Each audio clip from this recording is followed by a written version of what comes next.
Hello, my name is Tom Haak and I'm the director of the HR Trend Institute. And at the HR Trend Institute, we are trend watchers in the domain of people and organization.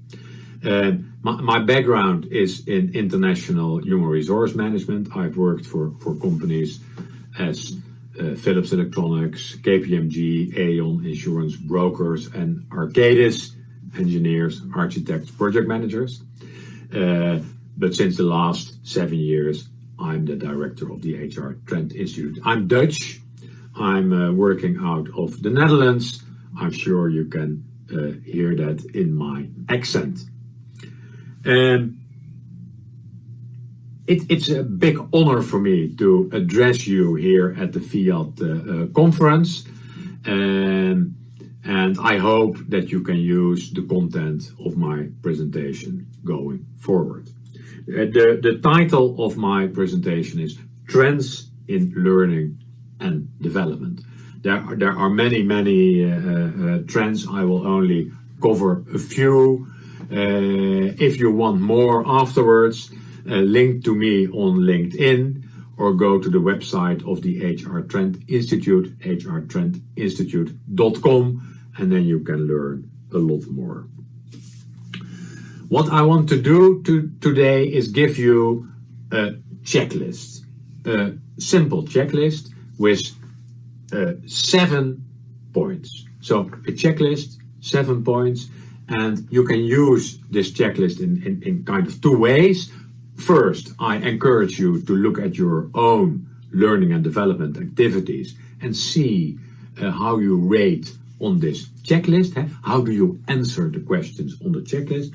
You can also use this checklist in the coming day and a half to see how the presentations fit in the different subjects of the checklist. I'm sure in the coming days you will learn a lot about trends, developments in learning and development, and I hope my framework can help a little bit. So 7 points. I hope you are ready and I hope you can follow me. And the first issue on my checklist, the first question is, are we focusing on the most important organizational issues? Are we focusing on the most important organizational issues? You could say, well, that's an enormous open door, as we say, but you will be surprised if you look at quite some learning and development activities and you ask this question, the answer often is not so clear. They are more focused on improving general capabilities as leadership or marketing and sales skills, but not so focused on the current important organizational issues. Most of us have been affected by the COVID crisis in the last year. Of course, all our organizational issues are different, but there might be some commonalities. What I see a lot these days, for example, is a renewed attention to innovation. Okay? Organizations have to renew themselves. Not only private companies, but also public companies. They have to renew, to innovate, to stay relevant in the current changed market situation. So innovation is one of those important topics. And if it is in your organization, then the question is, with our learning and development activities, how are we helping to improve innovation in our organization? It's about innovation. One of the other topics I see a lot these days is resilience. How can we make our organizations and the people in our organization, how can we make them more resilient? We were in a crisis, there will be new crises coming. How can we make sure that we are able to take advantage of new crisis situations in a better way? So also there the question, with our learning and development activities, how are we helping to strengthen resilience in our organization? So topic number 1. Topic number 2 is the question, is our scope broad enough? And that has to do with 2 dimensions. One is the scope, you could say, in the organization. Are we looking at the organization? Are we looking at teams? Are we looking at the individuals? And not only at the individuals in the organization. But the other dimension is, you could say, stakeholders. Are we not only doing things for people on our payroll, but are we also relevant for other stakeholders, as clients, as suppliers, but you might also say wider society. With our learning and development activities, are we helping to make the world a better place? And you could say that's a big question, but it's a relevant question today. Is our scope broad enough, and are we not too inward looking as a learning and development team, but also as an organization? Number 3, and that's always one of my favorite topics, has to do with personalization. Personalization is, are we willing and able to take the individual wishes, needs, preferences and capabilities of people into account? Personalization in the learning and development domain generally is not so easy. We still see a lot of one-size-fits-all approaches. For example, in the area of onboarding new employees, most of the onboarding programs are still kind of top-down, one-size-fits-all. Hey, new employees, we know what you need, and here it is. Instead of looking at what people really need, but also what they already bring to the table. Onboarding again, there it's also relevant to ask people the question, hey, new employee, what can you bring to us? What can we learn from you? Personalized approach, super important, not so easy, and generally in the learning and development domain, lots of opportunities for improvement. Number 4 on the checklist, that's the question, are we using technology? Are we using innovative learning technology in our learning and development activities? And while there are a lot of technological developments out there, there are a lot of tools, there are a lot of instruments, there are a lot of innovations we can use in the learning and development domain. And are you using them? Of course, there is virtual reality.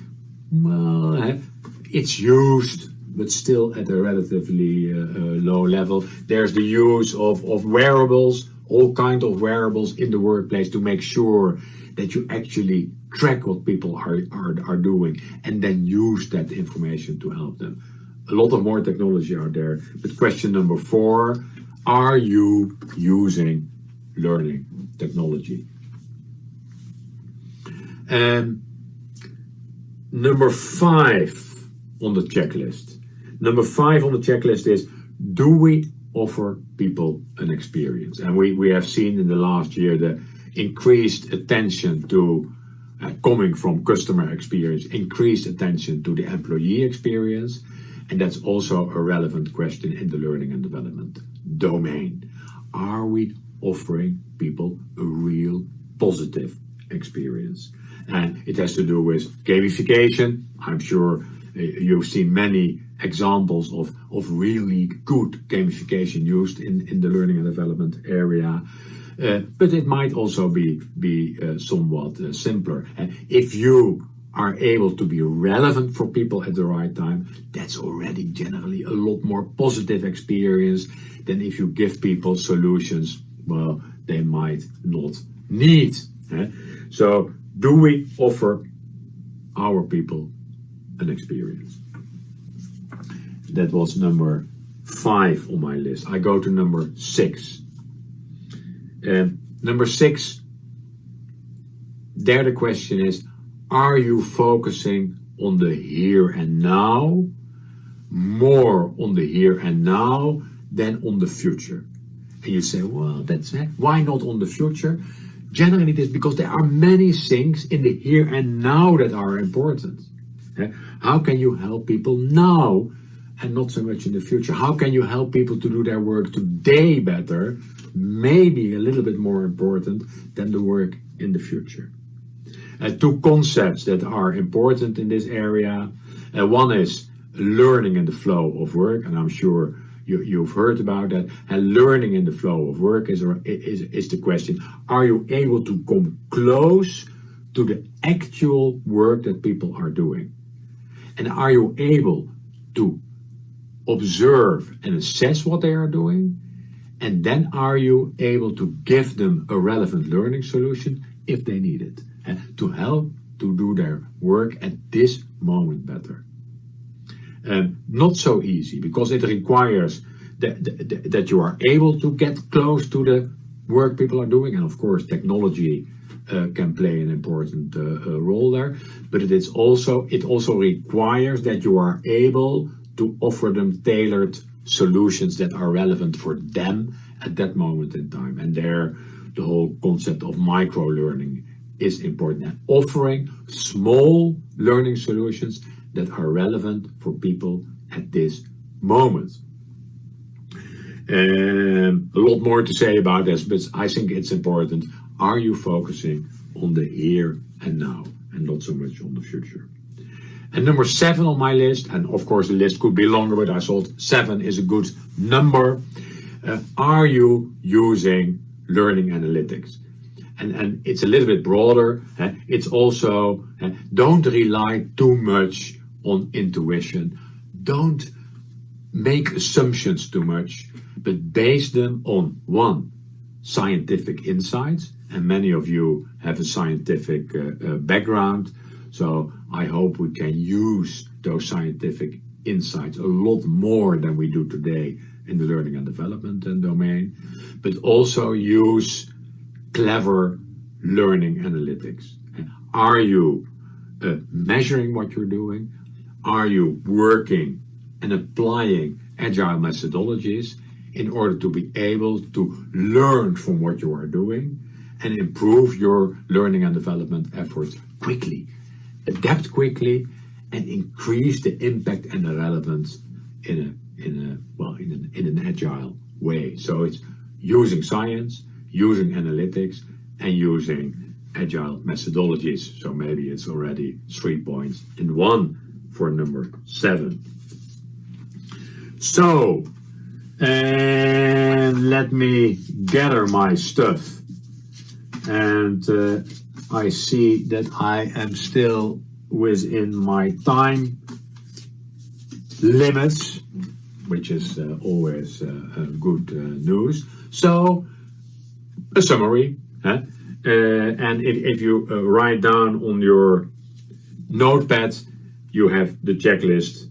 And number 1 on the checklist is, are you focusing on the most important organizational issues?